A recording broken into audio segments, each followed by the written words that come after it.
Welcome back to the Traders Network. I'm Michael Yorba, your host, broadcasting to you live from the Dallas KFXR 1190 AM Clear Tunnel Studios, streaming on iHeart app, and if you're outside the borders of the United States, yorbamedia.com.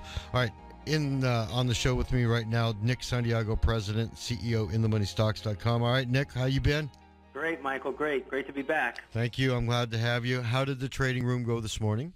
It wasn't bad. We had a nice day. We had a few winners in the trading room. It was a little bit on the slower side with the holiday looming.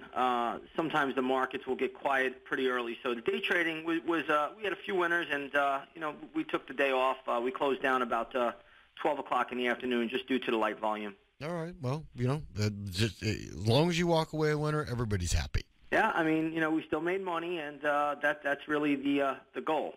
Yep, it certainly is. Now, what about Target? That's one of the stocks you want to talk about today. Yeah, I wanted to bring up Target today because the stock is down $1.30. Yesterday it staged a pretty nice reversal day, and today it came right back down.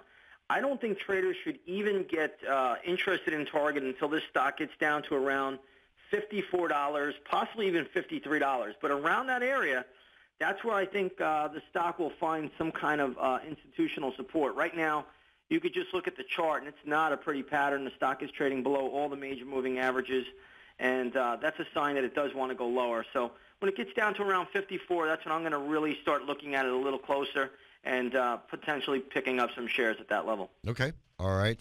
And then the Spiders Retail Index, XRT. Yeah, I wanted to bring up the XRT today because there's really been a lot of mixed messages going on in retail. If you take a look at the XRT, that's the S&P 500 retail ETF, and basically this topped out in March, and it's been making lower highs since that time. Now, when I look at my bigger time frame, my weekly chart, what it's telling me is this is headed down to around $79.45. Once it gets there, we'll see how it reacts. If it can hold that level, then it could be an opportunity. If it breaks that level, then the next level, believe it or not, is all the way down to $60. So we have a real test going on in the XRT, but I believe the retail sector tells us a lot about the U.S. consumer.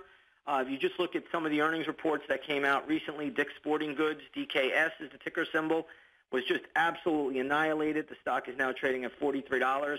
In the beginning of the year, the stock was around $59. You also had TJ Maxx, which the ticker symbol is TJX. This stock has just been absolutely annihilated, too. It's trading around $64. Now it's trading at $55. So we're getting a lot of mixed signals here in the retail sector, and I think the XRT is one way of playing it without playing individual names. So around that 79.40 level looks decent, at least for a short-term bounce. Do you have some kind of, I know we're technicians first and foremost, but when the retail sector starts getting hit real hard, it tells me that there's problems in the cookie jar. Absolutely, I agree 100%. It's telling us that the U.S. consumer is starting to get tapped, and if you just take a look at energy prices, take a look at food prices, these are all the things that eat away the consumer's spending accounts. We don't talk about that a lot. I know that the central banks don't talk about that because they exclude food and energy. But you're starting to see a depleted consumer, and that's going to come through in the second half of this year. We're going to see it in the stock market as well. Okay, I want to get to that later, but first let's get through this list of stocks that you're talking about. SINA, what's it, Sina Corp? Yeah, that's Sina Corp. That's a Chinese internet company, and it was a high flyer. Just, if you go back to October of last year, this stock was trading over $90 a share. Now it's at $43 a share, and it's headed lower. The stock reported earnings yesterday after the closing bell, and it's trading down again today by $4.39. Do not get in front of this equity until it gets down to $35.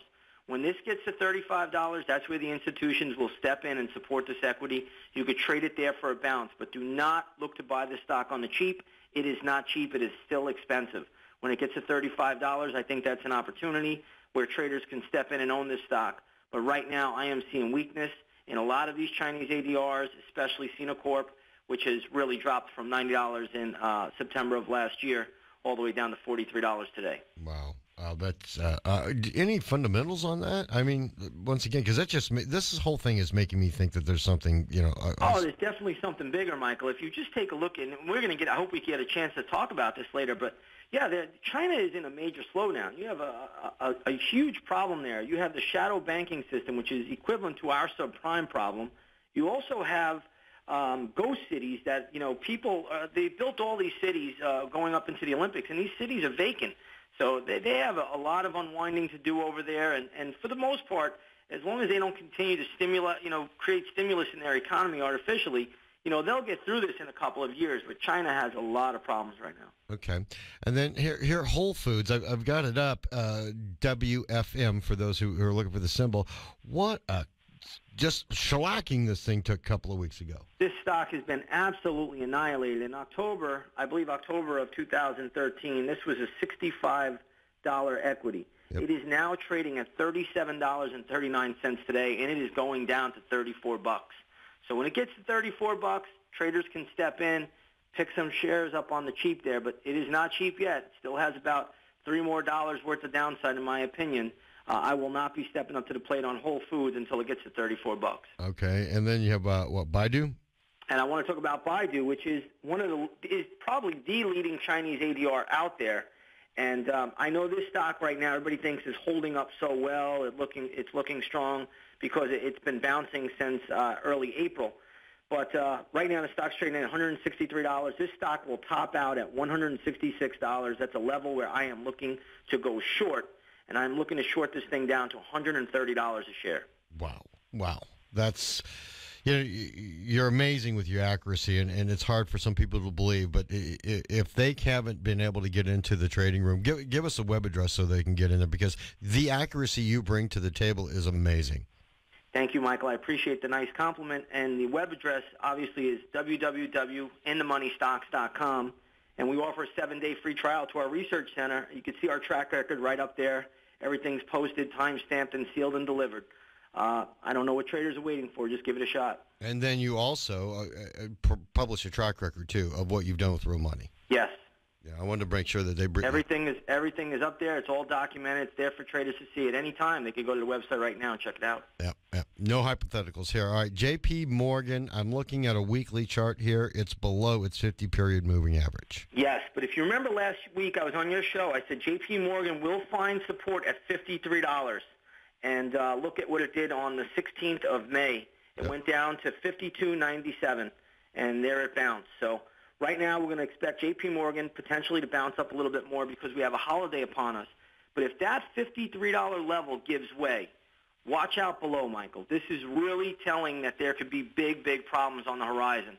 So I think J.P. Morgan, which I've been using as a barometer stock for years and years with very good accuracy, if this 53 level fails and it doesn't hold, watch out below. It's gonna be a screaming sell for everything in the stock market. How deep do you think it could go? Let's start with JP and we'll move on to the indexes. Well, if J.P. Morgan fails at 53 to hold, and so far it has held, basically it was just 3 cents.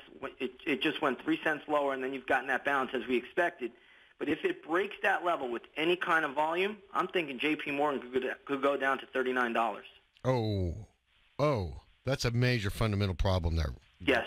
That's huge. Walk us through the ramifications of the indexes and what you think could happen. I mean, beyond just the $53 level, there's other things that would be involved with that. Well, sure. If that happens, you're going to see all these financial stocks start to tumble. And in all fairness, Michael, if you just take a look at J.P. Morgan, the stock has not been leading the markets higher, where the Dow Jones has been making new highs recently, or right around the new highs. J.P. Morgan's not even close. J.P. Morgan topped out at 61. Now it's trading at 54. It's really still struggling. Even if you look at the XLF, which is the Financial Select Spider, it's basically an ETF for the financial stocks, you're going to see that this is lagging as well. These are not positive signs for the stock market right now. Now, there's a good chance the market holds up for several more weeks because of the light volume that we're seeing in the market. We're seeing extremely light volume for this time of year. We should not be seeing some of the lightest volume days occurring in the month of May. That is just very, very unusual. But that helps keep the market buoyant because you have a lack of sellers. But all in all, I think this market is setting up for a major, major decline in the second half of 2014. Yeah, I've been noticing the crude oil market, and I know that that's going to take its toll on America's, well, actually, the world's bottom line. Do you think that we're going to see some problems? Because that's kind of a geopolitical move, the way the crude oil market is moving. Yeah, I mean, you have crude at $104 a barrel today, and when you see crude like this, it's only a matter of time before it eats away at the consumer's pocketbook, and we saw that in 2008, and I think we will continue to see it, but when central banks are out there printing all this money, and then you have geopolitical events like Russia and the Ukraine, now you have China and Vietnam, you have problems in Libya and the rest of the Middle East, it's very, very difficult to see lower crude prices ahead. Now, I happen to think that crude has a little bit of a minor top here around 104, but there's nothing major here. So after a little consolidation, it can go higher, and you could see a spike back to 110 on crude. Even a super spike would take you to 125. So these are all things that are going to eat at the U.S. consumer, and they're going to eat at all the consumers around the world because everybody needs to consume energy. Yep, they do. All right, we're out of time, Nick, but before you go, please, contact information one more time. Yeah, come on over to InTheMoneyStocks.com. Take a 7-day free trial to our research center. You get all of our nightly videos. You'll get my cycle work. You'll get all of my trades. You'll get all of my partners' trades. Or take a 7-day free trial to our intraday stock chat. You'll see everything that we're doing each and every day. Get all of our morning gap plays and see how we trade each and every morning. Sounds good. Thanks, Nick. Thank you, Michael. Have a great holiday. You too. Nick Santiago, President and CEO, InTheMoneyStocks.com. Up next, Tim.